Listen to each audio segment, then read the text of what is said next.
Hey, what's up, everybody? Welcome to another episode of the Silicon Valley to Spirituality Show. Today, I got an awesome episode. My good friend Gavin Masumiya is in town. We call him Masu. He is a vocal confidence coach. He is also the founder and head facilitator at FlowFam, where if you want to learn how to freestyle rap and speak your truth in 90 minutes, that is what you can do at FlowFam. And we get into channeling, flow states, how to integrate spiritual beliefs into your regular life. And if that is your jam, you're going to love today's podcast. Now, one thing I wanted to let you know is that our audio tracks did not sync, so you may hear me. It sounds like I am interrupting him and cutting him off, but I just wanted to let you know it was a normal conversation, and for some reason, we can't separate the audio tracks. So just wanted to let you guys know that. And one more thing before we jump into the podcast, which is if you like what you're hearing, please share this with a friend, subscribe to the channel, drop a comment below, and help me grow this podcast. And without further ado, let's jump right in.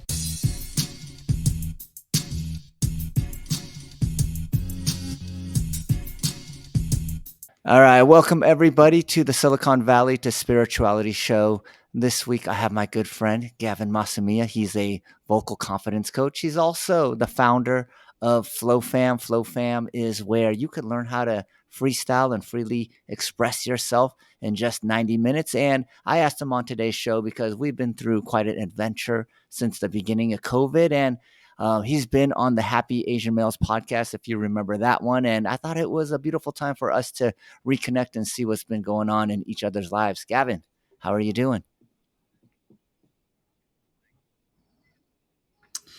Yeah, I'm like getting reorganized in this place, like I told you, I was getting repainted and everything. So my mind's been in a little Yeah, different yeah. places, Well, but lots of it's good to be changes. here I today. think, well, right when we met, it was the end of 2019. I saw my father in Taiwan, and then, yeah, the world has definitely changed a lot since then. And it seems like 2024, the changes haven't really stopped. And so, when I met you, you were actually just starting Flow Fam. So, what are you doing now these days? Yeah, with FlowFam, there has been it says flow, but what it doesn't say is ebb. There's been a lot of ebb and flow when it comes to FlowFam. Um, we still do a twice a month FlowFam virtually, led by me and Chi, Christopher Tang. And now I'm starting to actually go back and do more in person. So I did one recently at my buddy Park's place, and then he has a birthday coming up. And so there's actually been quite a contraction with Flow Fam. When my mother passed away back in June, for those of you who may not know, she kind of passed away quite quickly. I put everything on stop. And then that's when there was a lot of ebb, really existentially, like what do I want my life to be about? How do I navigate through this thing called that I thought I knew what grief was? And so there's a slow like emerging out that's coming. Wow. Tomorrow's actually exactly her 1 year since she's passed away. So we're going to have a service. So rest in power, rest in peace, mama. But all that being said, I think that through the ebbs and flows, um, there's a time and a place of like kind of hibernation, which I felt like it was, whether by choice or not. And I'm slowly emerging out to bring it back into the world because I've done enough Yeah, yeah. healing Well, work it to be of is service quite again. synchronistic, and rest in power to your mother. When we first met, my father was still alive, so I know what it's like to lose a parent and how much it kind of shifts and changes your life. And, we kind of just jumped into Flow Fam as if everyone listening would have an idea of what Flow Fam is. How would you describe Flow Fam to someone? FlowFam is like personal development freestyle. So it's people that come in here sometimes they have a musical inclination, but you don't need to. You don't need to have a sense of rhythm. And how I go about FlowFam is I facilitate in a way where some spaces they'll try to rhyme a lot and they'll try to do that, which is so fun. It's super cool to go in a cadence and have that kind of in sync with rhymes. But then when you're just starting out, I always tell people, leverage like stories. Leverage something that you're actually going through or things that you actually resonate with, and that's your truth. And when that happens, sometimes you actually accidentally rhyme. But more importantly, you can tell like that it's genuine and it's coming from the heart. So that's usually the first place of just accessing truth, trusting yourself to get into that flow state. And then afterwards you can start to rhyme, you can start to be a little more multisyllabic, but it leverages truth, and that's what feel like FlowFam does, is it allows the truth to Wow, come out and wow. you trust And yourself extemporaneously. I feel like flow state is one of those things that most people, when you say that word, that they have an idea of what it means. But when you start talking to them, you start, or at least I do, I start understanding. Like some people have different ideas of what flow actually is. How would you describe flow to our listeners? See, everybody I feel like will know what that's like. For me, I like to access it through voice, and freestyle is one of those ways. But some people can do that when they're playing basketball. I used to play ball, or through knitting, or if you're washing your dishes. So Stephen Collar actually defines it as the optimal state of consciousness where you feel your best, but there's that performative element. But I would say even more, it's this place where you just are so in the moment in an activity that time just starts to dissolve. And you tend to be pretty good at this activity. So it's not like you just start something at first and you're brand new to it and you can get into flow right away. It does take a little bit of a skill. So I'm not like a Harry Mack when I freestyle, but I've done it enough times to where I have a reservoir of different types of rhymes depending on music. Then I can think of music, loose lips, two lips, you know. Um, this is how you do it because of the practice. So the more that you practice at something, the easier it is to get into flow because Yeah. kind of the fundamentals are already locked in. So just think about that, everyone. It's just like, yeah, what are those things where you just get so immersed in the moment that time seems to go away? Yeah. And Oh, that's an that's one of awesome your ways of getting into definition. flow. What did Stephen Kotler describe it as? The highest level of consciousness, or what did you say? The optimal state of consciousness, will you feel your best, the Mm, emotional aspect, and well, then you perform your best. like when I think about the optimal state of consciousness, I feel like you are like in this enlightened state. And when I think about flow, I definitely connect it to a spiritual state of being where it's like nothing is filtered and your true essence Mm. could come out. And you described it really beautifully. Like, I've seen it week after week where people will say something so truthful that they even surprise themselves. I think, when I observe them, they're like, wow, like I can't believe I said something so powerful. And, have you ever thought about flow state as like a spiritual state of being? I do kind of see it that way because it's almost when I get into a place, and we've talked about this offline before, it does feel in that spot. There's where it's almost like it seems like it's effortless.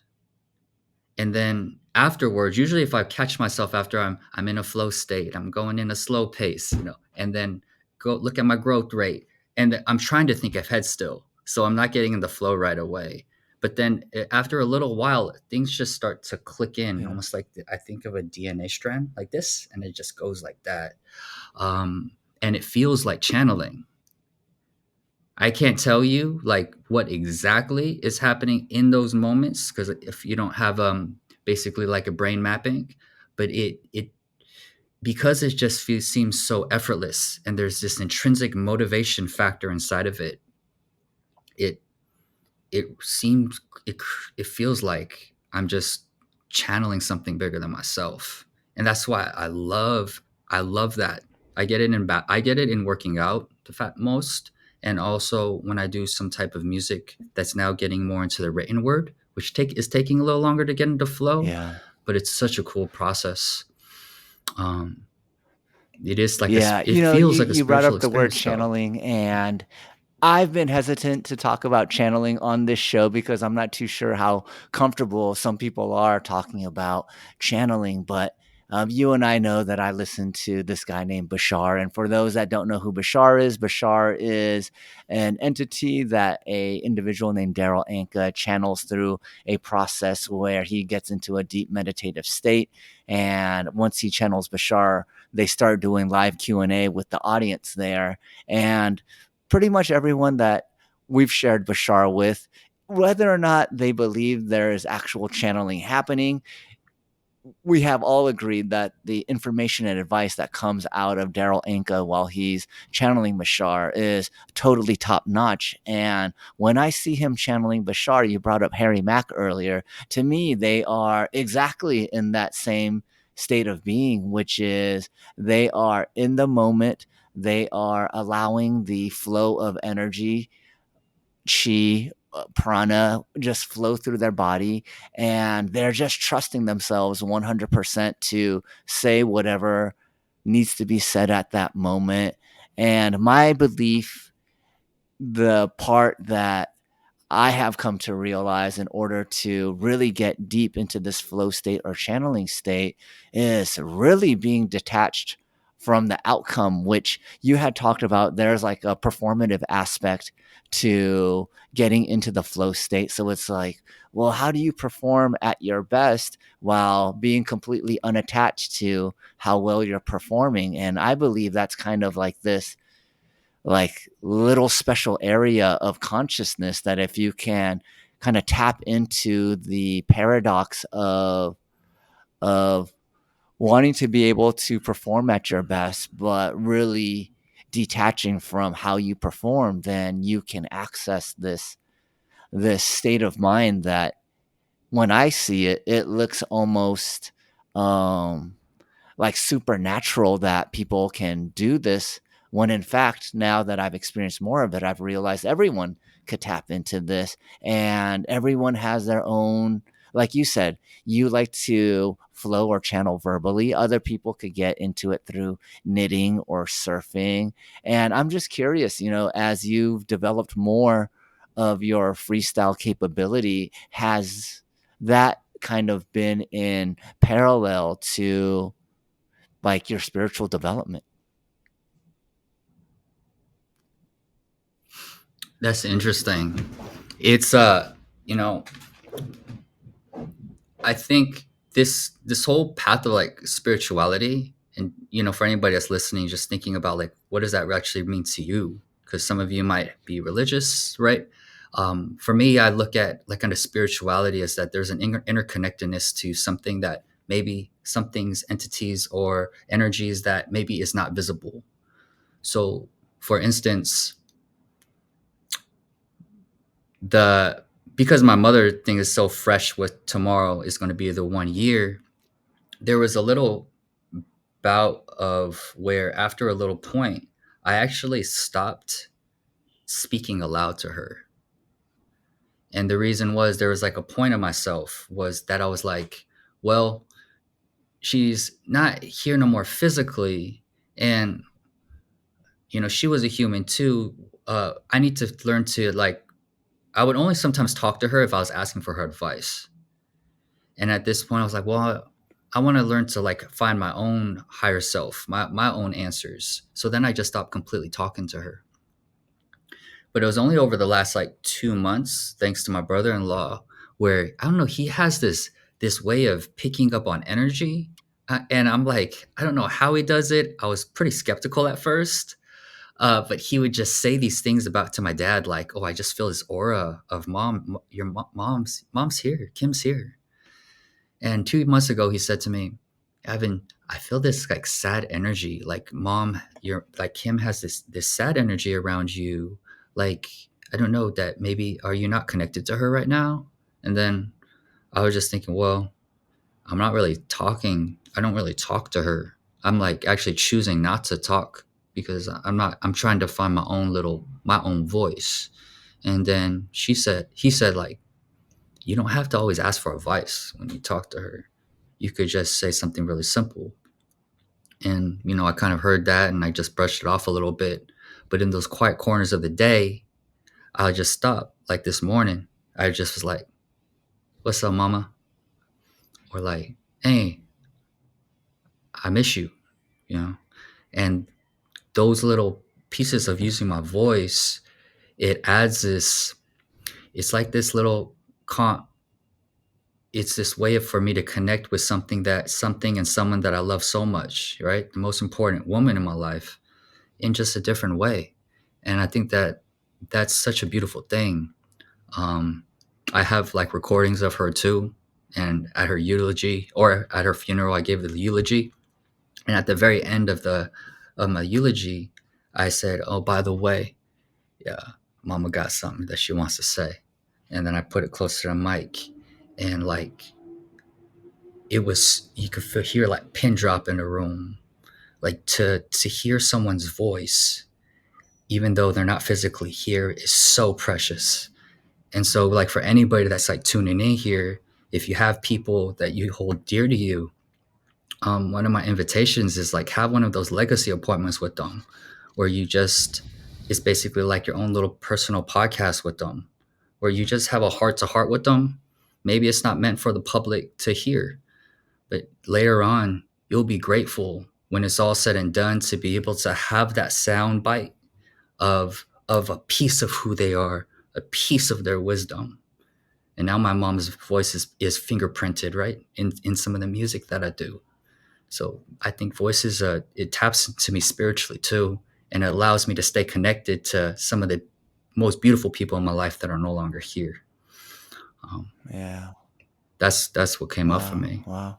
with voice and I'm not spirituality. too sure what you played at the eulogy, but I think I've heard it before where your mom, you played some of the stuff that you made for your mom for me. And yeah, being able to kind of just hear her, I think she was talking about it may have been like unconditional love or something, but I remember hearing it and how powerful it was. And I could also see that she was quite spiritually advanced in like the words that she chose to use and like the description of that. And I've heard of your brother-in-law, but I'd Mm, never heard you talk about him having any of these you know, extra sense, like, I don't even wanna call them powers yeah. anymore because I realize it's just like sense organs that we haven't cultivated that have atrophied, and if you start exercising those, like, inner sense organs, you will start having more sensitivity to energy or these higher dimensional beings. But, yeah, I had just never heard of your brother. Is this something new that has come up, or Well, it's only come to my awareness, like, after my mom passed, that he started bringing this up, and my sister apparently knew that he had some type of, I don't know, he would just talk about having certain types of being able to sense certain things, and he communicates in a way where when he would say things about my mother, like, or that, I'm like, "What are you talking about?" Like, I can't, I don't understand that. Um, but it's it's something where it's, like, really intriguing to me how he I said sometimes he just gets a feeling that, and then and he sometimes can get into, like, a little meditative state, and then he'll sense something. I don't know if it's, like, clairsentient or what clair that is. But I've just been discovering it more in the last, 12 months, because he's been kind of offering it more, when he senses something or he dreamt of something too. He is pretty vivid. It's pretty vivid too. I'm like, that's kind of, because I don't have that, or I haven't cultivated that. So it is an, I'm, rather than being skeptical, yeah. I'm learning to be more Yeah, intrigued. I mean, if you just Yeah. even think about the title of this podcast, From Silicon Valley to Spirituality, I sense a shift in people, that people are starting to open up to this. Most of my friends that were super rigid, um, like atheists, they've become much more like open to talking about like, hey, did you see Terrence Howard on Joe Rogan's podcast? Or just things that normally wouldn't interest them, or they would think is just a waste of time. And I have this belief now that you will know what you need to know when you need to know it. And we talked about how powerful FlowFam is, where you could show up to a 90-minute container and where you could totally feel 100% yourself.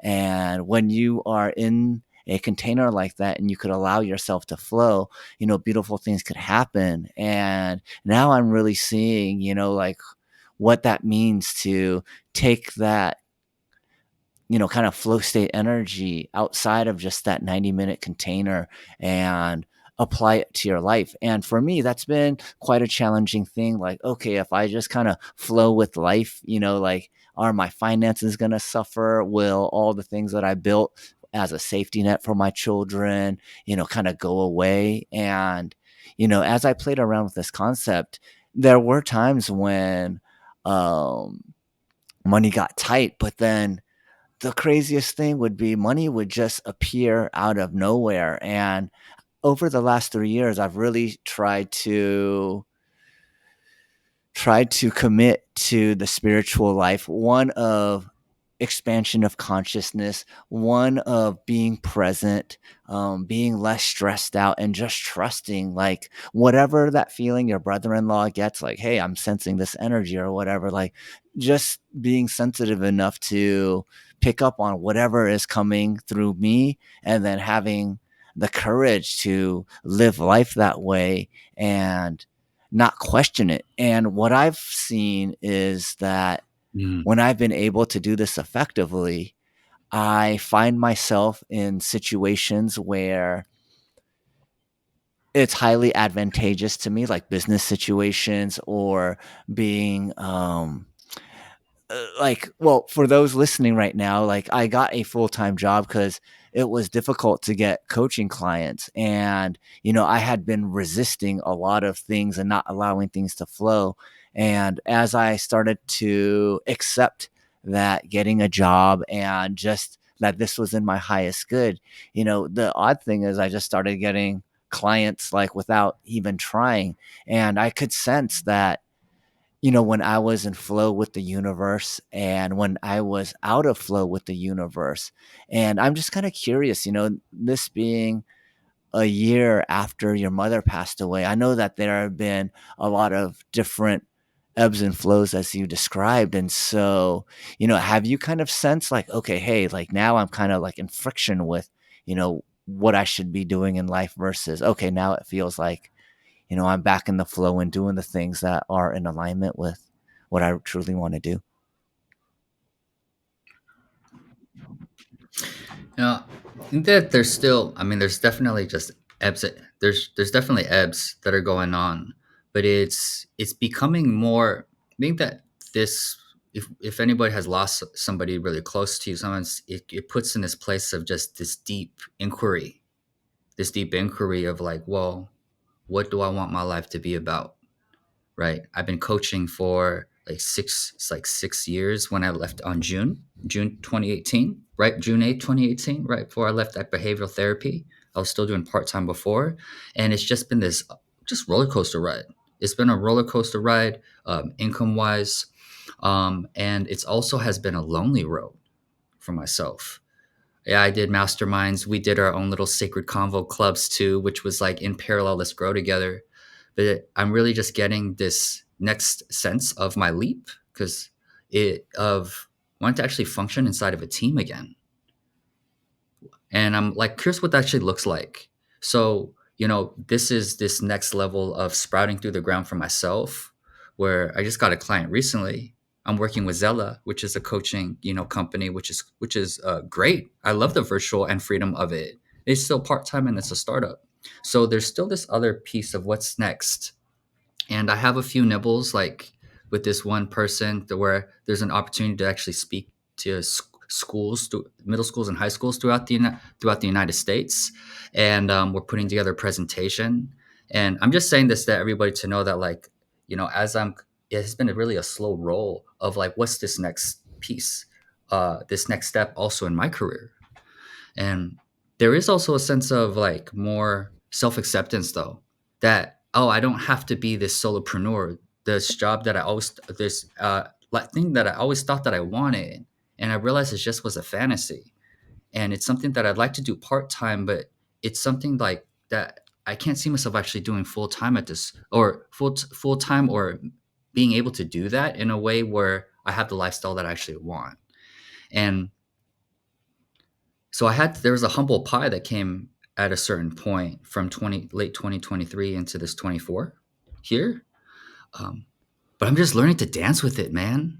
You know, I'm grateful that I still have like the savings. I'm debt free and these different aspects. But it's been a crazy road, bro. but I'm learning to like just learn to dance inside of this annoyingness Yeah, yeah. as I'm looking You for other talked about opportunities. like the illusion or the story of um finding purpose and fulfillment as like your own boss or as an entrepreneur. And I've come to realize that um a 9 to 5 job or working your own company, that they're all one and the same. Like you can have the best time, you could have the worst time. And I've come to realize that, our belief systems really affect the way that we experience whatever it is that we're going through. And if you believe that the only path to a purpose driven life is to run your own company, that's what I believed. So I was hyper obsessed with leading a company. And my belief systems have shifted that, what is a meaningful life for me is having an abundance of time to do things that I truly want to do. And that the way that I monetize and put food on the table for my family does not have to be anything close to like my purpose in life. It could literally just be something that I'm good at that I could exchange my time for money. And if it's something that I enjoy doing, that's icing on the cake. But I've also been able to just put myself into a headspace of someone has been nice enough to give me the opportunity to work for them, and when I'm on the clock, I'll bust my ass for them. But when I'm not on the clock, like I'm off doing my own thing, and being able to live a great life in both circumstances really showed me that the story that we're telling ourselves is so fundamentally important to the way that we experience our lives. And if we become a better storyteller, we could literally be doing anything and find peace. And that's actually, I would say, maybe one of the biggest spiritual lessons that I've learned is that I had always thought that doing things that maximize your potentiality or output was the barometer of living a purpose driven, fulfilling life. And what I've come to realize is that no, all of those are just definitions that you can come up with. And for many people, myself included, like I would say, like all the check boxes of what you would want for a great life, but I still had this hunger and thirst for more. So instead of enjoying that, it actually, I would say, exacerbated like my own mental suffering. And I would say that from a financial abundance point of view, I have less now than I had before, but I'm far more happy. And so I guess I'm saying all of this because okay, so one thing that I had never told you, and so for the people listening, you may have heard Gavin talk about Sacred Convo Club, and what the hell is that? Well, me, Gavin, and CK, we would meet up once a week to work on or our personal businesses, and we would be each other's accountability partners. And so I think very highly of both CK and Gavin. I interviewed CK last week. His recording didn't come out, so I gotta break the news to him that we gotta re-record it. But uh, both you and Gavin or you and CK are people that I highly respect. And I would often think like, why is it that these two guys, myself included, we're working so hard and we should be like Tony Robbins at this point, or at least like somewhere higher in the tier. And when I went into a deep meditation about it, it was showing me that, kind of just going back to what you said earlier about having more self acceptance of just where everything at is that in my meditation, it was showing that like all of this friction or these challenges were by design and parts of our path of what we needed to encounter. And if we looked at like all the awesome memories that we've created as opposed to, our W 2 at the end of the year, we would see like these were like truly like amazing moments in our life. And I guess I would just wanted to ask you, like when you hear me position it that way, like does that land with you or does it just sound like I'm rewriting some stuff in my head to yeah. No, It's crazy. Like, no, 100% like agree with that. Like, it's really deep inside of me. And something that recently that just happened too is that I had so I recently signed on a new client for 3.5 months, and we had to go through a little bit of the negotiation aspect of it too, of like, oh, it's first time coaching, so there was a little back and forth of, does can I get a little more sessions? And then when that then when I just was flat, and said, hey, I get what you're saying, and the price is the price. This is what it is. But I'll tell you what, since we have 12 75-minute sessions, what we can't do is do it to 15, right? 15 6-minute sessions. I don't recommend that. Boom, boom, boom. But that's just what it is. And he ended up really respecting that. And we ended up signing the contract, going through, and then that same day, something happened where a passing took place, and like of someone really deep. And it was like almost this alignment, like, wow, this is me understanding grief on such a deeper level and having a deeper compassion for grief. That's probably even more important. It was like, oh, I'm the perfect person, right? I'm the perfect person for this. And it happened like within like hours of signing the contract to realizing that there was, a passing. And I just think that there's sometimes I was like, wow, maybe the reason I'm going through what I'm going through is that so I can also help people to navigate grief more powerfully. And that's his piece. Or without this, I wouldn't have found music in the same way, you know.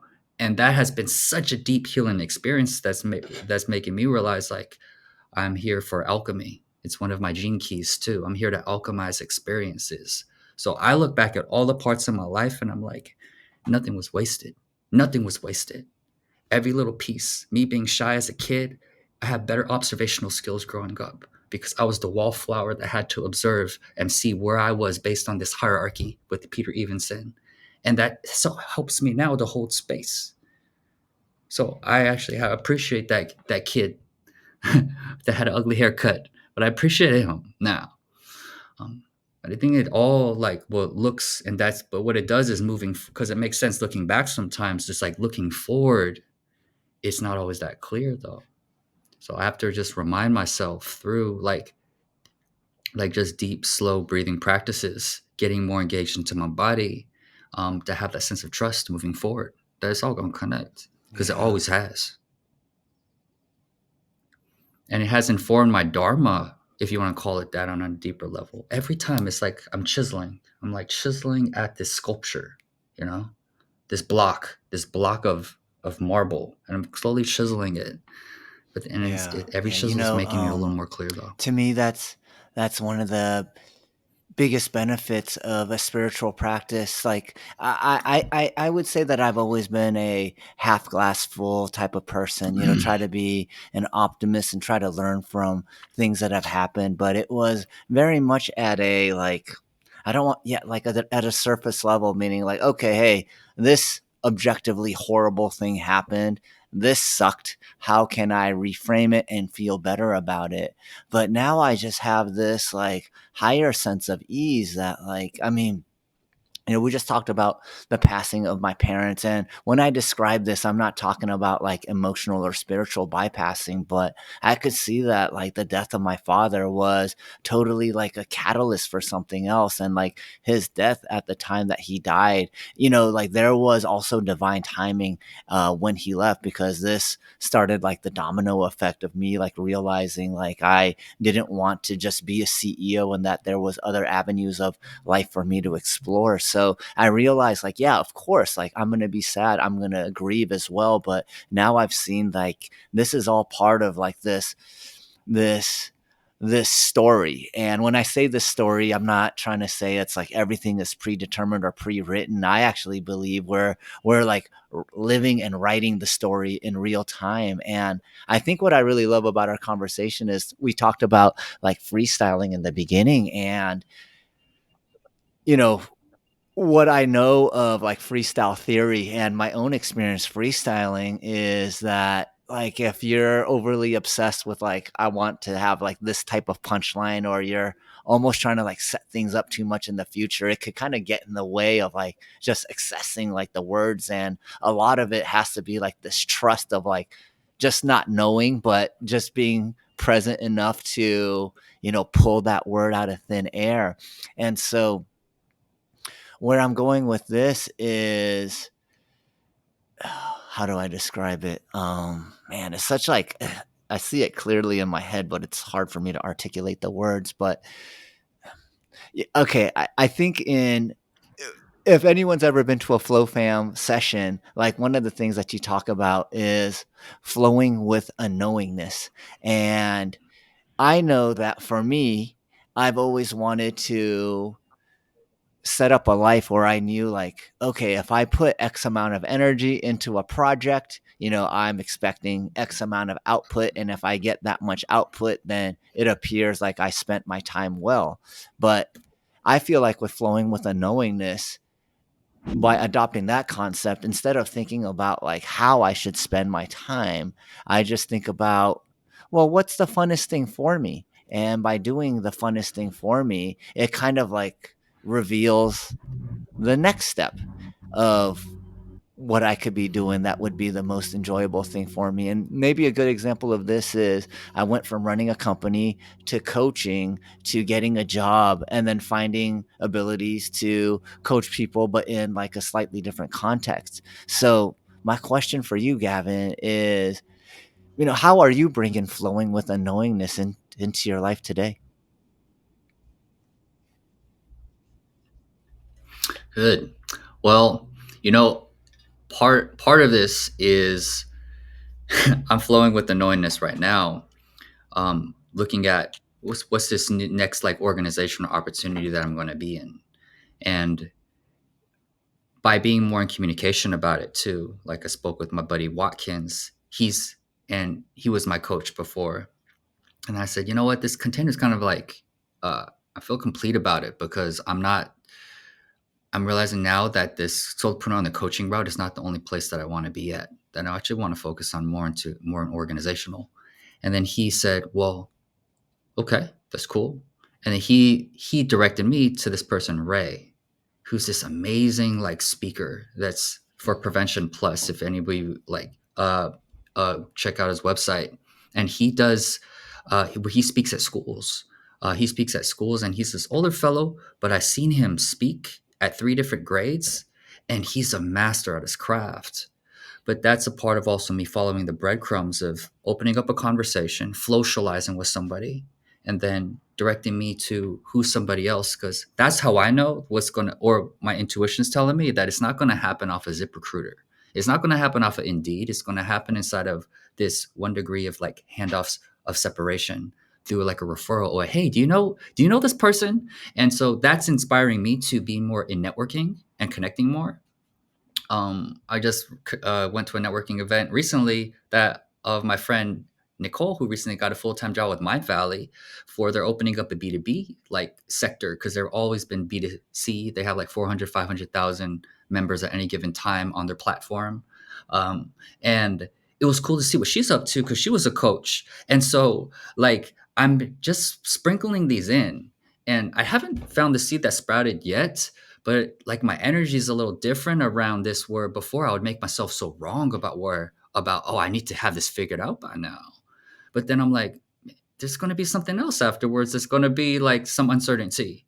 But so that's how I'm looking at it, that like what are some other conversations that I can be with, and who knows, maybe even on here there's going to be somebody that can hear this that may be able to have some type of connection.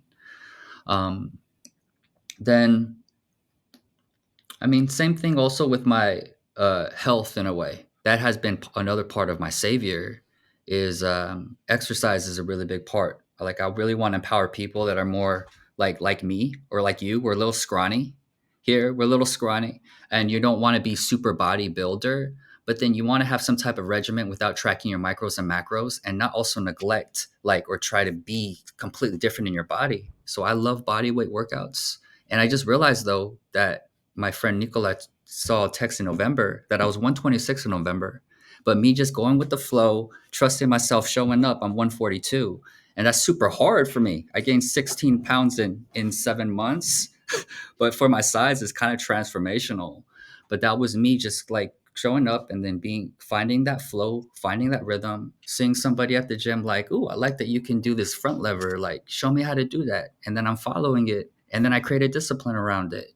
But it's super cool to actually see that, where the goal was never to actually get to well, 145 was a light thing I had in my mind, but then I wasn't even weighing myself after a certain point. I just kept showing up, flowing up, knowing up, and and that's kind of where Yeah, that's yeah. how You know it's what I it loved about flowing the up, showing up story for me. was you talked about like, your next opportunity, you don't think it's going to be like on Indeed or, through like the traditional means, but through networking. And I believe that, I really do feel like that is one of your strongest qualities is like showing up and just letting people experience your energy. And hold on real quick.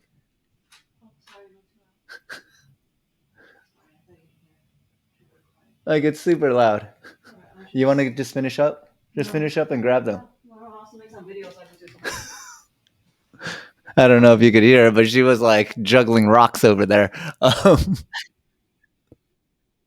you couldn't? Okay. Yeah, she was No, I couldn't juggling hear. rocks over there. I was like, No, I um, couldn't hear. all right. Well, that aside, hey, this is not a professional recording studio I'm in here. I'm in my bedroom where my wife's crystal collection is here. But, you know, yeah, yeah, just to get back, It's I flow was trying to organic. stay in Yeah. the flow. But the rocks were just like, it sounded like a hailstorm. But you talked about like following the breadcrumbs, and to me this is such like a fascinating concept of you also utilize one more word that stuck out to me. You're like, well, like the ultimate like kind of like plant hasn't like bloomed out of this yet, but then you said something after that that was like, well, it's kind of like this infinite journey, and it goes back to what I believe now is that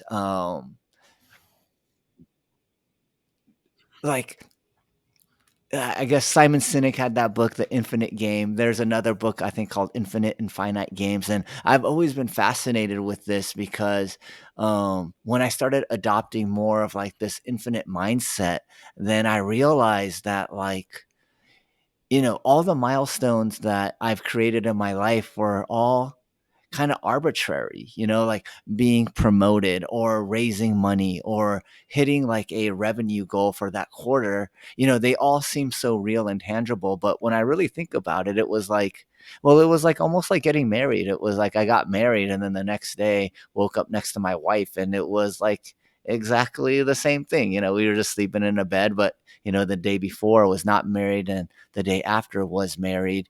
And just started realizing that for me, maybe one of the biggest challenges and paradoxes was like, how do I be like an entrepreneur or an effective employee of a company when I didn't really have like, I knew what the company goals were. So I would just, like do the company goals. But in reality, like I didn't really have any goals other than to show up and do my best every day and just understand that there's so much out of my control that like there was no sense of me like maybe spending too many cycles of time ruminating over like did I write the right email campaign or did I make the right decision or did I say the wrong thing at work, which is what I used to obsess over because so much of like my life was goal oriented. So my question to you, Gavin, is that being someone that teaches flow, but obviously having goals, is there a way, like, how do you reconcile that in your life? Because I would say that's probably one of my biggest challenges of making sure that I do hit certain goals in my life. Obviously if I don't like if I don't perform, I'm not going to have a job, but at the same time just be open to like the flow of life and to kind of go with like the way the current is going. Yeah, you want to know something pretty interesting? I'm pretty like paradoxical, or I'm like a walking contradiction. Like some people that actually know me quite intimately would think that I'm quite actually rigid. I'm quite rigid the way like I walk, the way I organize my stuff. And Jason Silva, they even call it like this thing of flow is really discipline and surrender. So I don't have the perfect formula on how to actually balance out discipline and surrender inside. But for me, I'm a big fan of CPRs for CK knows, but it's basically like it's good to have a sense of knowing what type of results that it is that you're looking for. So even with my new client that I have, we're going to be creating a CPR because we just had our first session, and then I'm going to be after every session we're going to leverage Firefly. I'm going to look at it. I'm going to be seeing really what was covered and what's going to be the next piece, or if there's a module that I should do. And I think that it's important to have a sense of structure. You know, my goal is like I'm going to at least one networking event a week, right? And that's I think if we're just floundering or wandering around, that wouldn't actually work for my life, and that's not the life that I'm telling other people to actually live. Is just go with the flow and flap like a butterfly. Like it is important to actually have a vision. Well, what I'm seeing for myself though is what are these like habits for myself? What are these like rituals for myself that I can continue to incorporate, whether it's daily, right? For me, I read The Gift daily. It's one of these affirmations thanks to my mentor Christensen. I go to the gym 4 or 5 times a week. I check my co-pilot budgeting every single day. And then me and CK have this accountability right here around it. And I just check it to see what is my balance? Is there anything that needs to be actually paid off? I check my mats and accounts with my whole portfolio, like about every other day to go there. And then I'm in more frequent conversations with my friend Nick, who's my financial coach. So it's I find that those I tend to be focusing on more than actually just the results itself. It's like what are Yeah. those habits that I'm actually ingraining? So Harry Mack, for instance, I am a big fan of him, and he does deliberate practice. Why is he so good? He can think of he gets all of these different words, but he doesn't just pull it out at the second bar. If you say banana, he will, he like you see my eyes are slanted. Yo, I'm gifted like Santa. And then uh, peel back in my coop like a banana. He won't say that right away. He's going to hold it till the very end. He's going to hold to the very end and have all these words in between it. That takes deliberate practice. That takes a discipline, not to just go with the flow, but he's planting it and being like, I'm going to say at the very end and surprise the shit out of them because they're probably going to think that I'm going to do it in the beginning. That takes incredible discipline that behind the scenes that none of us see. He's trying to emit H-Mac. He says H-Mac all the time as a filler, or not all the time, but as a filler word. But he practices not saying it at all when nobody's looking right there. But people won't know in between because he's so good. But there's a credible discipline that comes into it. And so it's, yeah, I think that there's something there. And I don't think there's anything necessarily wrong with that competitive side too. When I first saw my buddy Trey doing like a muscle up at the gym after I injured my shoulder and didn't want to try again, and 18 months later I felt good enough, like I wanted to learn, but a part of me was like, I want to be better than him. I want to be better than this dude. And that really drove me too. But I want to do it without compromising my shoulders. I don't want to tweak my right shoulder again. And so I feel like the competitive piece is powerful too. If you know that the competitive aspect is intended for you to become a better person and not take someone down in the process of it. It's like we get to rise together. That can inspire him if I'm Yeah. able to do more than him. So I just want to say, like, you don't have to take the achiever out of yourself. Is not necessarily that's the achiever side is not necessarily a bad thing. But if I'm going to leverage myself to be like, this goal right here is going to validate my sense of self-worth, that my identity is going to be attached to that, or that my identity is going to be attached to the fact like I felt sad or I felt depressed because I lost and I've been sad since Memorial Day, but therefore I'm a piece of shit. That's a slippery slope. It's like, no, I miss my mom. Oh, my body's remembering that the 1 year's coming up. Okay. Right. So there's a different relationship that I'm cultivating as opposed to this thing out there in the future as a way to try to identify with a Yeah. sense of self worth. Yeah. I think that's where it's slippery. I like that you talked about people look at you as a walking paradox. I did some automatic writing today. And if you guys are wondering what automatic writing is, it's basically like channeling, but you're just writing. You get into a meditative state, and then whatever flows out of your fingers to a keyboard, or you could write with a pen or paper. And so I was actually, the message that came through was the importance of being paradoxical, and how paradoxes are like this balance point between two truths that could coexist at the same time. And it was an interesting um, session for me to reread, because it was really talking about how, like, being in flow and being goal oriented aren't two different things. And as a matter of fact, like, knowing what your goals are and putting some guardrails up so that you could hit it could allow you to free flow more in life, because that part of life is kind of taken care of. Like, what direction you're going in, versus having every single direction to go in and constantly like thinking about and then reassessing, am I going in the right direction? So it was like just kind of like a very synchronistic thing that you said that really was something I was thinking about Mm, today, because what I've come to realize is, whether it's myself getting coached or coaching other people, is, there is no like one truth, or there is no silver bullet. And depending on where someone is at their life, or like how you talked about how there was like a loss earlier that made like the timing kind of seem even more serendipitous of you connecting with the client, like so many of these variables factor into, like, well, what would be most helpful and beneficial for that person at that time. And I'm curious when it comes to how can I ask this, like, when you're coaching someone, one of the things that I've encountered a few times is, I know what the textbook response would be in a certain scenario, but then I have like my own like gut intuition, like maybe this would be like better to say or do in this situation. So I was curious. I saw you nodding your head. So this has come up for you. Yeah, like how do you kind of like take that in, and how do you know, like, yeah, maybe I'll trust my intuition, kind of go off script this time.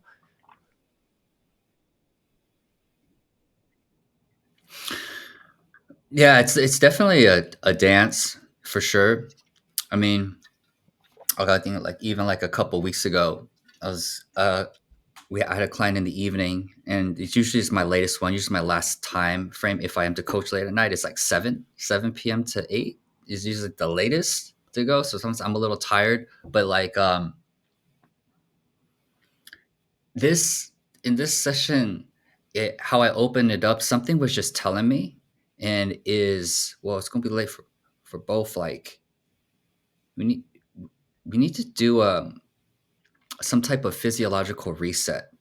And we've done it before. We've done like a 5 minute breath work before. But then something was telling me like emphasize, but emphasize the circular motion, and every breath counts. So rather than having what I normally was going to say, we're going to do 5 minutes. We're going to do 5 minutes, do your best, and then we're going to come out of it and we're going to do a check-in afterwards, a post check-in. And then we're going to go in, okay? I was just like, no, I want you to practice with me. Okay, I want you to go where we're going to do it from our mouth. Two different types of inhales. Do the stomach, then chest, then out. Are you doing it? Let's do it 10 times. All right. Now let's put it together. One full motion.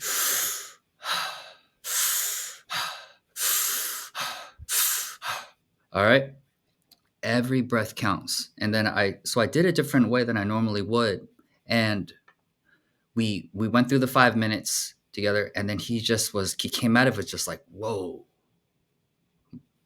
And then instead of saying what, I just was silent. I was just like, don't even have to say anything. He's like, oh, I need to, I don't breathe. I don't pay attention to my breath enough. Like, dang, I have a kid like that. I, I, I don't, it makes me wonder how much like that impacts him. Um, I need to do this more. And that was me going against the beaten path from a textbook response to just somebody's telling me to go here, and like, and I just went with it, and I just went. And so I think that the textbook is actually quite helpful, but because I've coached for a while, like, intuition thing is cultivated through more experience. And there's nothing wrong with textbook, that if anyone's trying something new and you're getting to a new field, like, there's nothing wrong with like learning a textbook of, oh, this is how you acknowledge and validate a situation. Okay. This is how you intrude, like, hey, can I say something?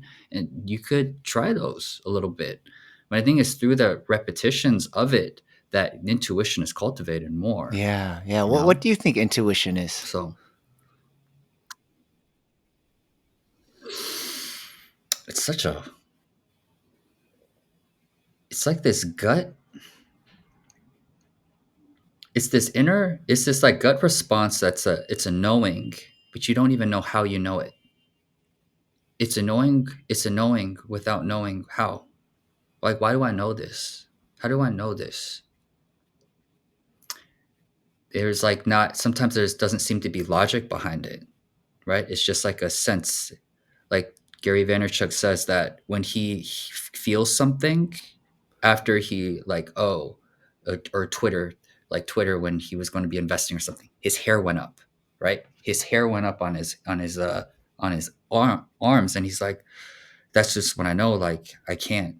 That's so hard. I can't teach that to somebody, because it's just this inner knowing that my body is responding to this thing. So I think that there's just some things that we have, and some have more cultivated areas, like maybe my brother-in-law, where there is like a sense of, it makes me wonder, actually, say, well, that like we have this intuition, which is like an umbrella, right? An umbrella for like some type of inner knowing without knowing how we might know something. But then remember, Yeah, Kat would say this whole psychic ability, which I never even get into it, but there's these for everybody, just like there's different ways of knowing. You might resonate with some people are very clairaudient. They come in and they can, it's like words might come to them. I feel like in some way I'm closer to clairaudient than the others. But then you could be like clairvoyant or clairsentient, or the ones that it's in your body. I don't know if it's clear kinesthetic, but then I feel like the intuition is like an umbrella, but underneath it, there are different types of sub intuitions, or ways that we can probably cultivate more of. Like in my plant medicine ceremonies, when I've done ayahuasca, words come to me. Not necessarily like visions have come to me, but like words tend to come to me more when I'm just like walking or something. Or the ayahuasca womb of the world came up 2 years ago, and it just comes to me. And then my mom flashed, but I was like, wow, that's interesting. Like, so I think it's a knowing. To me, intuition is a knowing without knowing how, or without, there's like a logic. You don't know how you arrived there, but you just feel it really deep. And some people hear it through a word, through a feeling, like the different types of yeah. clairs. So I'm curious. Yeah, I'm curious out there, like, what kind of clair do you think you kind of have, everybody, as you're Yeah. listening to this? Which one? You know, Like, like, yeah, and I'm for the people listening, if you don't know what the clairs are, there's like clairvoyance, which you have like clear seeing, clair audience, which is like you hear more clearly. I think clairsentience is like the kind of like knowing without knowing where you know those things. I believe my strongest is that, which is I just kind of have like full formed like ideas pop in, but I don't like see or hear them. It's just like, oh wait, this is the idea here, and I don't know where it's coming from, or I didn't even hear it, or the way that I describe what I get, it's almost like getting like a zip file. The zip file, I'm not too sure what's in there, and then when I um unzip it, there's just like a flood of information that I just have like access to instantly. And I do believe that, like, yeah, what you said is there's different flavors of intuition.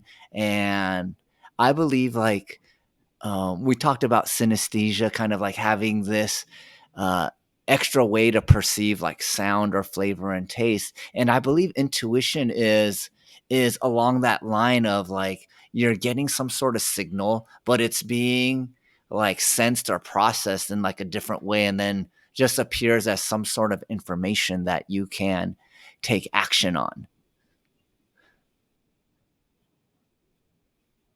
Yeah, well, actually, one thing that you do really well that Kat actually mentioned to, I don't know if it was we were both on that call, but she said something as far as this is one of our mutual friends, and I consider her deeply spiritual, but she was just like, yeah, there's, you might have at some point in the day, some thought comes in or a person comes up for you, right? And you don't even know why that person came up.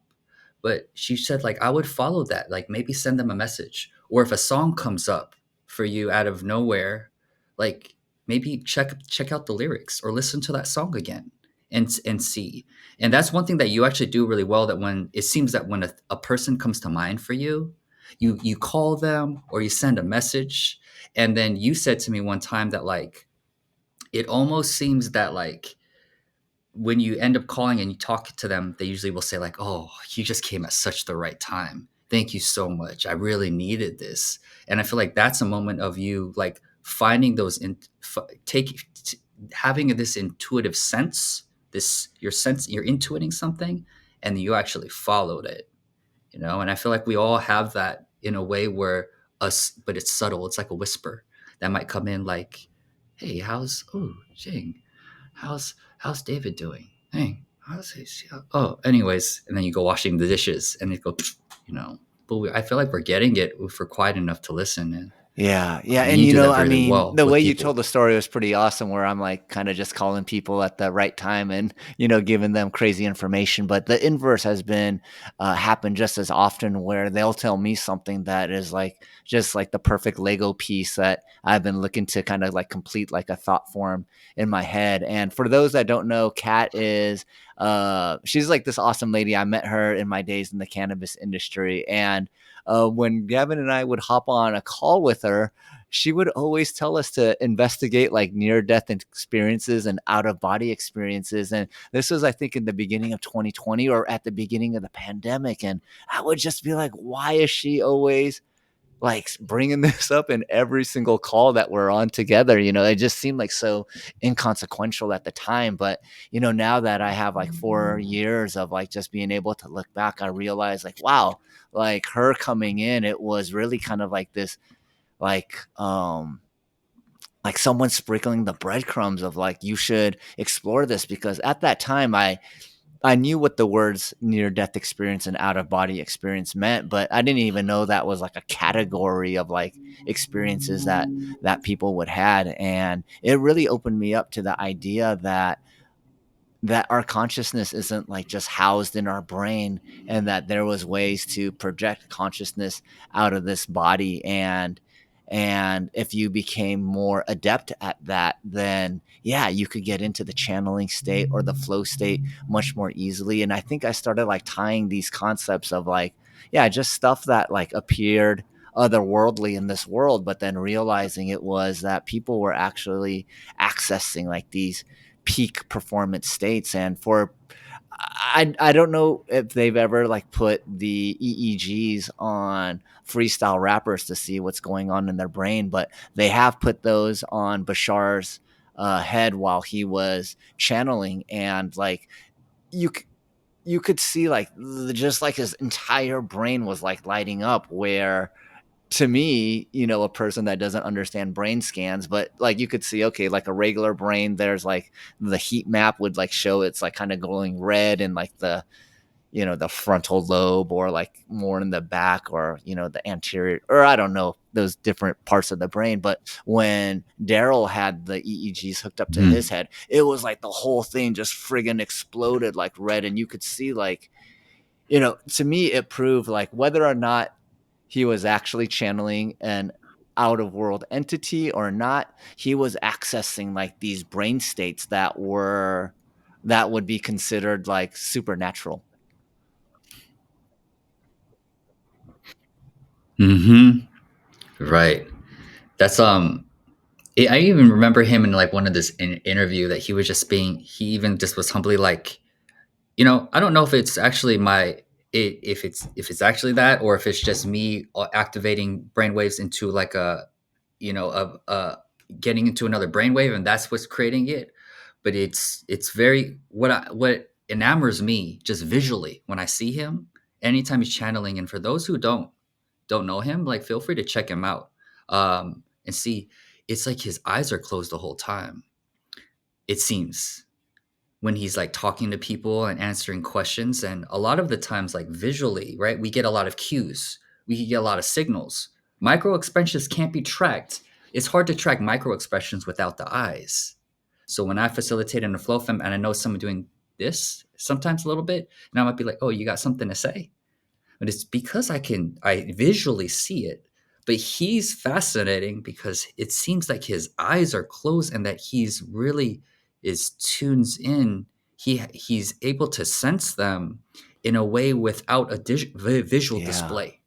Yeah, yeah, so for you guys that are just Mhm. curious what we're talking about, his name is Bashar. You could, um, search him on YouTube, but he does have his eyes closed, and one person stepped up to the microphone and said, "Hey, can you scan me?" And Bashar said, "I'm scanning all of you right now, every single one in the audience."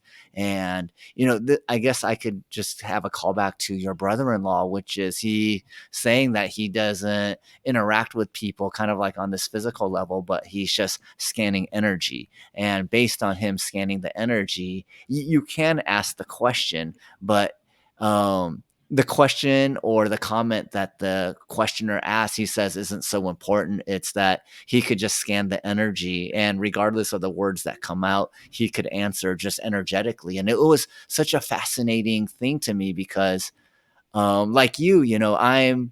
would say I'm quite observant when I go into a room. I'm This isn't like a conscious thing, but like I just kind of like scan everything, like I know where like the exits are. I kind of see like, okay, hey, there's just people put their keys there. That's where they hang their jacket. And like, so I feel like I pick up on a lot of these things, but um my wife, like sometimes she'll just go into rooms and she's like, "We're not staying here tonight." And I'll be like, we just, got ready and drove an hour to come here." And then she'll just be like, "Now we're not staying here." And then the next day we find out like, yeah, like, someone had like a smash and grab at their car, or people got into like a fist fight at that event. And it just really kind of,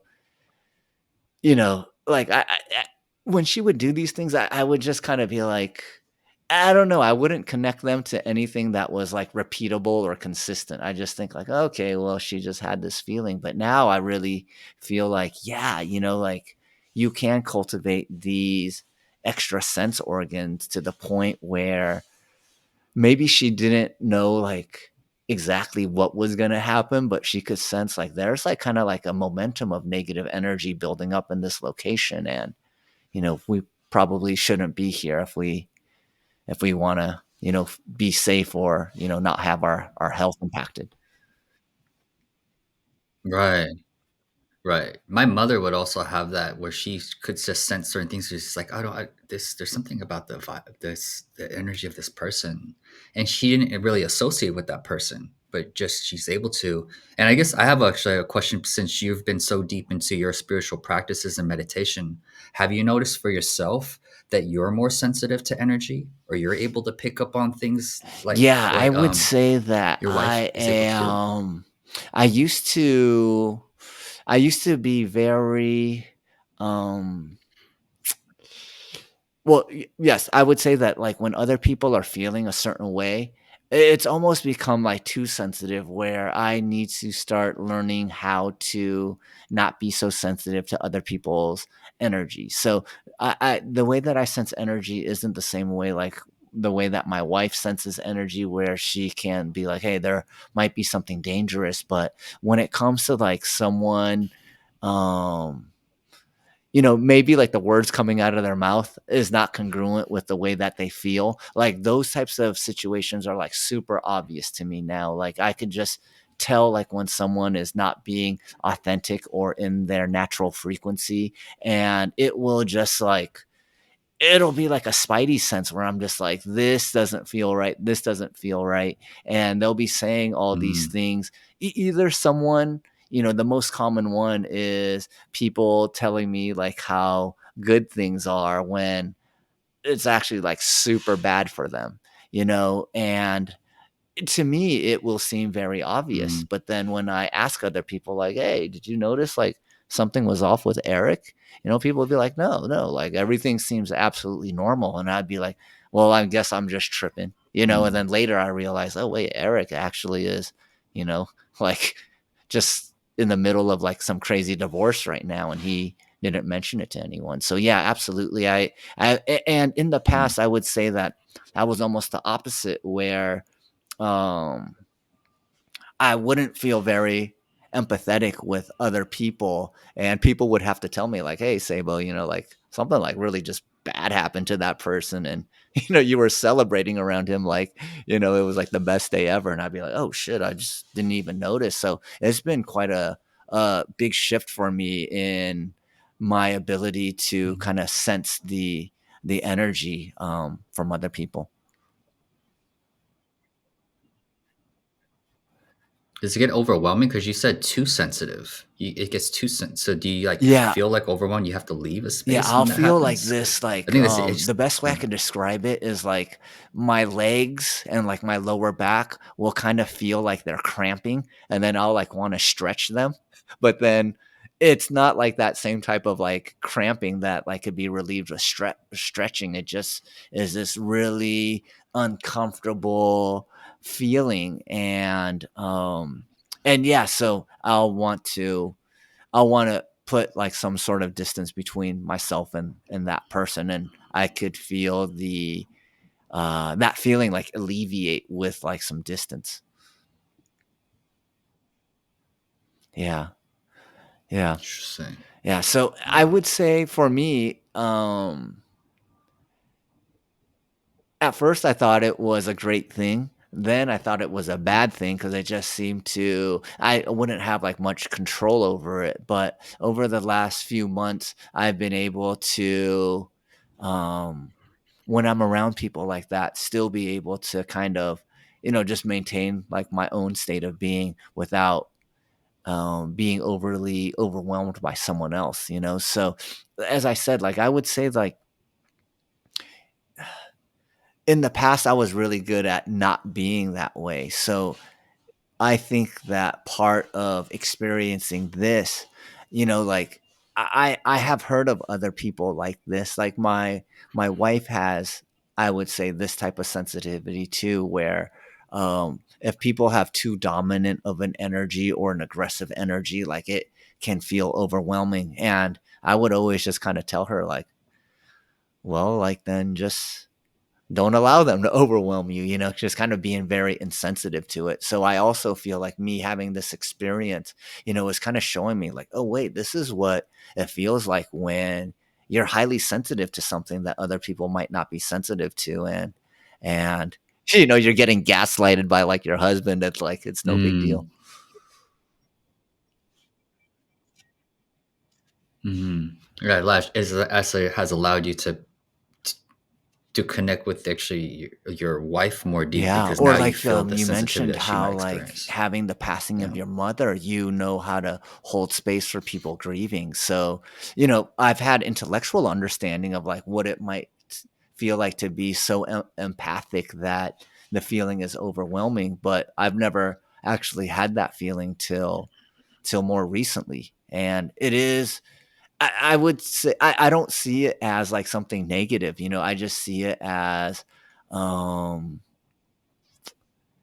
something I need to get attuned to and understand, like, when I have more mastery over this, then it would absolutely be a superpower to be able to tap into how someone Mm, feels and be able to turn that off when I wanna just be with my family and just hang out and be in crowded places and not feel like, the panic or the fear of other people in those public places.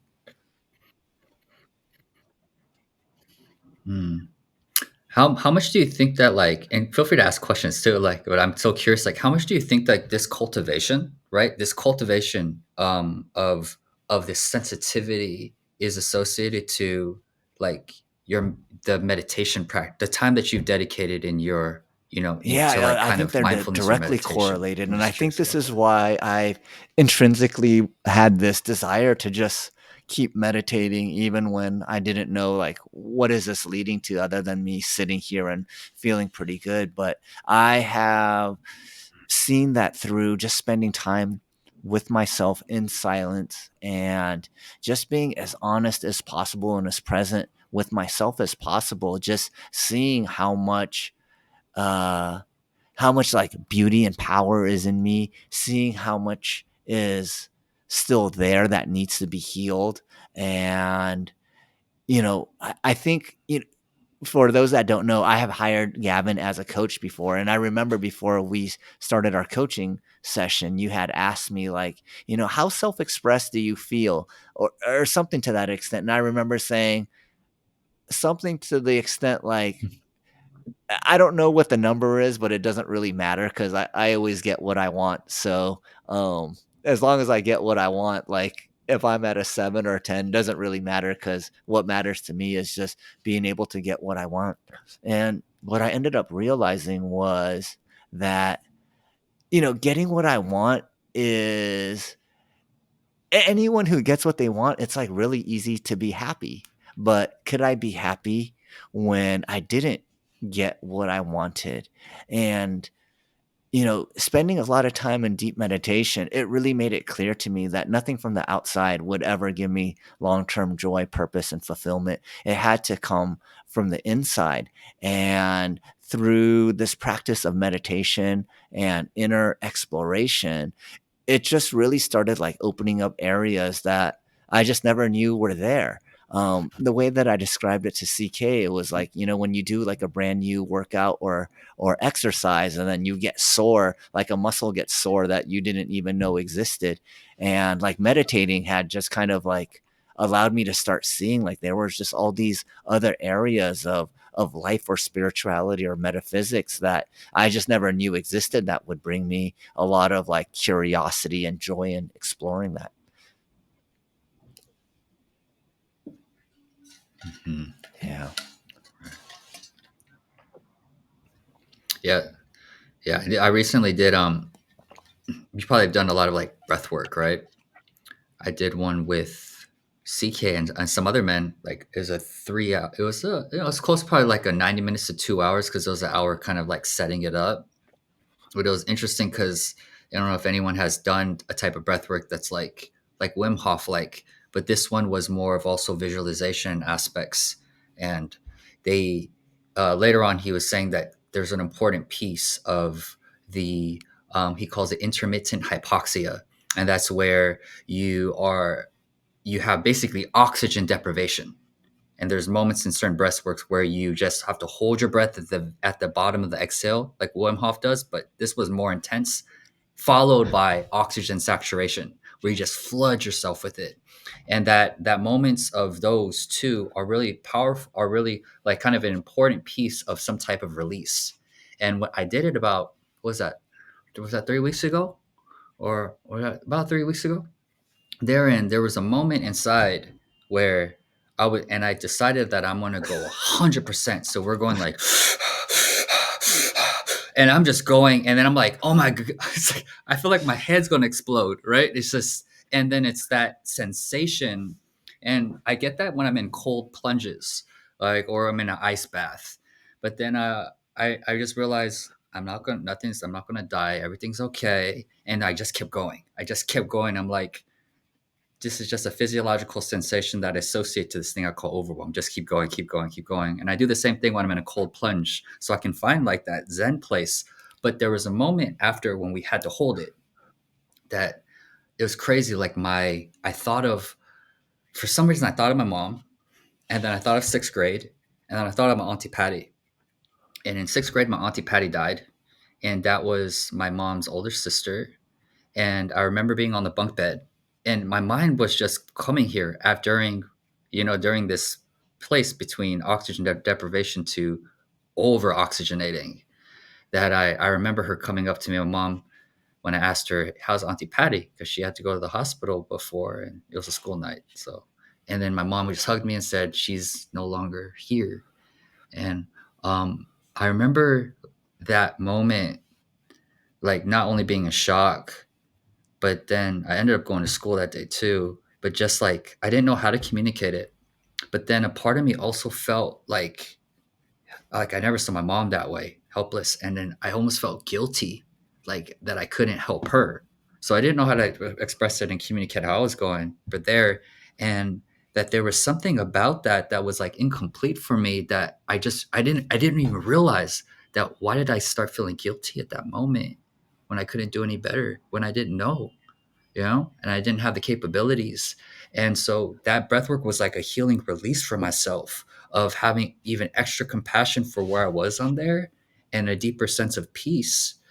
And so to me, like I'm a lot more even fascinated as not just still meditation, like, but the ones where it's pushing my body because there's like this release that I get that's very active that helps with my monkey mind. This when my ADHD mind comes together, where if I can focus on a deep breath and learn to deal with that discomfort, like this is something that I'm exploring in my, this Uh, part of my spiritual journey and that's human super journey cool. is Well, deeper breath work. I Yeah. actually I spoke with CK before he met up with you for that breathwork session, so I'll tap into him. But I made a my own breathwork track similar to how I just paired it up with music and everything. So I'll share that with you. But yeah, I've been really into exploring Oh, breath yeah. work. I do believe that, like, especially when I have trouble meditating, doing breath work is just like a great way to get out of my head. And I like that feeling of like getting so dizzy that it almost feels like I'm gonna black out, but then I just keep going, and then there's just all of a sudden like another gear of just going, and then doing the breath holds. It's Eh, for me, doing the breath holds is close to doing like DMT. I just start seeing like all these like fractals. And at first, I just thought it was like oxygen deprivation, but I'm starting to see like that it's really like helping me tap into this state of being where I feel like just so much of like the bullshit in my head like dissolves away, and then it looks like this portal that's like kind of like sucking me into this like higher dimensional plane. And then when I finish, just have like this overwhelming like sense of calm and peace. And it's very similar to like the come down of like mushrooms or other kind of plant medicines, but it's so crazy that it's just accessible, like just by doing the thing that we all do, breathing all the time. So, is this something that you've been incorporating into like one of your daily practices, or? I'm incorporating it more, and we're actually going through one of his integrations. His name's Witali. Yeah, we're going through one of his integrations. So I'm going through his breath works, and there's something very cathartic. Like what I didn't say that time was I actually ended up like I don't know, it wasn't bawling, but it was like tears were coming down, and they were just like coming down, and I was trying to identify like what is this tears like it was like a mixture of like this sadness, but like a joy or a gratitude because I was like having a deeper compassion for myself. And I I haven't like let out tears like that in a while. So that was just strictly, usually sometimes if I do psychedelics, I can really get to that place and introspect and boom, but just off of breath, off of air, this facilitated space with so many people around that it brought something inside of me to release. It's something Yeah, that I yeah, wasn't like even Auntie thinking of on a Patty, right? conscious level. Well, yeah, it just seems like such a random thing that popped up. Yeah. But this past Saturday, one of my friends came up and visited, and we ate half a gram of mushrooms each, and it really was very imperceptible. But we ended up going outside, and I played that. I played the breathwork track for him that I made, and we did it together. The funny thing is, it took him to the end to realize, like, was that you, Seibo?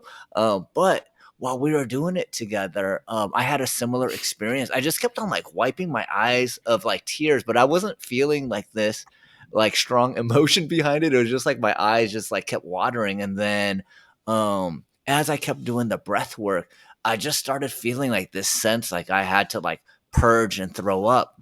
And I just allowed myself to actually, I just stopped breathing or doing the breathwork exercise and just allowed myself to dry heave, but nothing did come out. But, what was kind of clear to me was that there was something deep in there that needed to come out.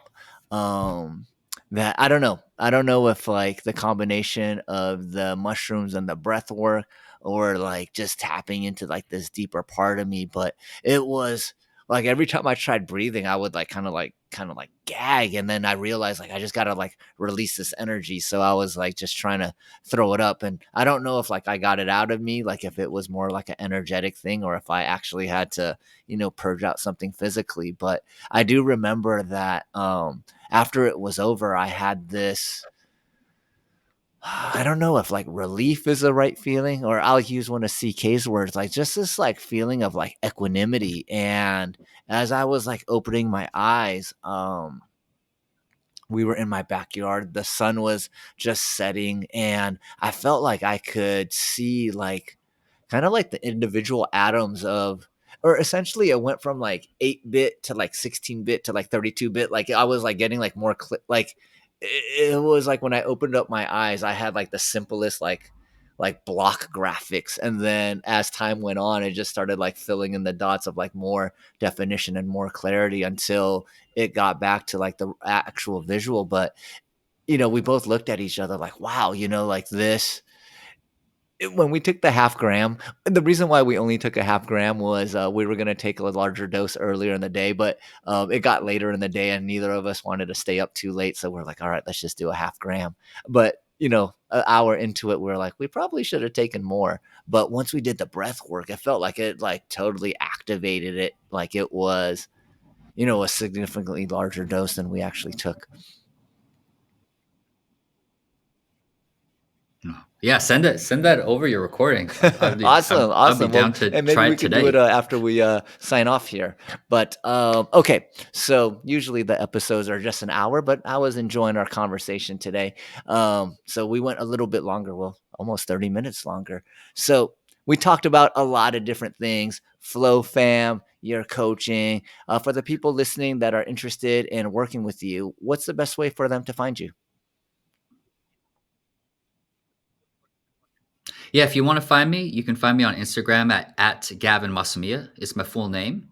And if you wanted to reach out to me directly, you can just reach out All to me right, at beautiful, coach at beautiful. Well, I will put those gavinmasumiya.com. in the show notes for those of you that didn't write that down. And one of the questions that I ask my guests before we sign off is, you got 5 minutes or however long you want to take. What is something that's really important to you right now that you'd like to express and broadcast out to the world? Mm. One thing that has been coming up a lot is this whole actually topic around this thing, this whole thing around grief. Like grief was something that I didn't really, mm, I thought I knew, but now I'm really starting to appreciate it. And so I think that we should really normal. One thing I want to do is normalize conversations around grief more, especially as a man, but as a human out there. But especially as a man, if we tuck in these emotions we don't have to say it to the whole world. But it's so important. I feel like we have circles or trusted circles where we can actually open up these conversations around this thing that we call grief. Because it made me realize that just because my mom passed away, like I have grieved many times before.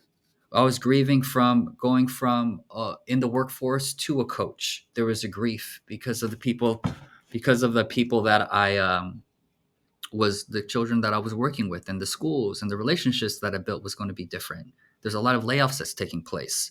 That it has taken place right now, where grief is coming up, and so there's nothing wrong with it, and it's something that we should treat as an ongoing conversation in our life. And by having that, I'm having such a deeper sense of self acceptance along these next levels of my growth, um, and a deeper love Mm, for myself in the fragility, in the uncertainty.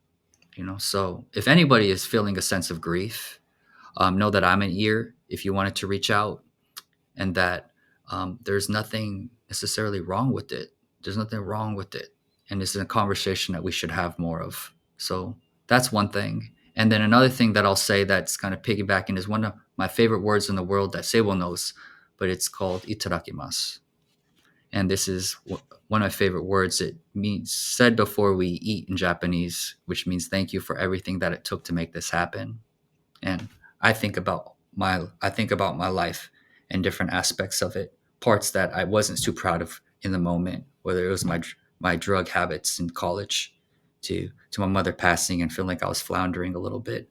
But it's informing me now when I look back on this next path of actually being on a purpose driven team where I'm out, where I can also expand also FlowFam back into in person again. And it's coming from a place now where I can incorporate topics of grief inside of it in a way that's empowering, not just misery loves company. So itadakimasu in that way. So take a moment today also, if you have family or if you have friendships, just take a moment to have a itadakimasu moment on like really what had to happen, what had to take place in order for you to be here right now. And then take turns. Take turns. Or you can do it in the mirror if you want to do it solo. But after that, I'm so confident that you're going to find a deeper sense of appreciation for where you are, and you'll see more dots that are connected, and it can deepen your connection if you're doing it with somebody else. So itadakimasu. And grief, there's nothing wrong. It's an ongoing conversation that we should be having more of. I definitely resonate with both of those. Allowing myself, giving myself permission to grieve has been one of the most healing things. I realized that stuffing things down until they didn't hurt anymore was not grieving. You know, I had to learn that the hard way and have those things like manifest later in life and, you know, outbursts at people that didn't really deserve that. And yeah, what a powerful word. Itadakimasu, you know, like I love how different languages just have like these words that, you know, require, I don't know, 7 or 8 English words to describe. And, you know, I just do believe that like these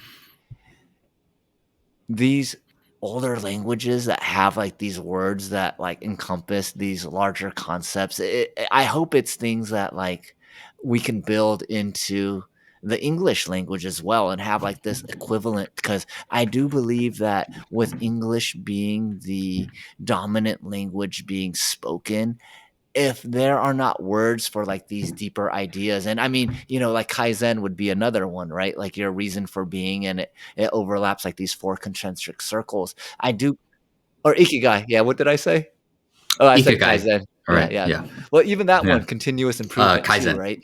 Yeah. And so I had this like vision once Mm-hmm. about, and here I am trying to end the podcast, but talking about something else. But, you know, I do believe like, you know, when a language doesn't have like these words that encompass these broader ideas, it does, I think of it as like a less information rich language. And I guess I'm kind of connecting the dots to this because Marcus Fung and we've been watching this series on sacred geometry, and they talk about like all of these platonic shapes and how these platonic shapes, I'm looking for one on my desk, I don't have one, but how these platonic shapes are actually like the thought forms of God, and like the tetrahedron, the icosahedron, the dodecahedron, like they all contain like so much information. And then it started like making me think about like, wait, our language contains information. And if there are like these words in these older languages that encompass these broader ideas, but they're not in the English vocabulary, then are we actually being able to communicate at at higher levels with the languaging that we have? And I believe that part of us not understanding each other has to do with not having this deeper vocabulary that can explain these deeper concepts with each other. Hi. All right. Yeah. Well, Right. yeah. Yeah. I Well, I we'll had more I talk want to about say, it but I think we after. wanted to And wrap it up. Gavin, it has been awesome catching Yeah. up with you. Like I feel like Yeah, this was less of an interview and just getting to catch up. And I always am really grateful when we could spend, 90 minutes uninterrupted. So I really appreciate having you on this show and look forward to having you on in the future. Thank you so much. Yeah. All Hi, right. Let me arigato. Thank you, man. hit this button.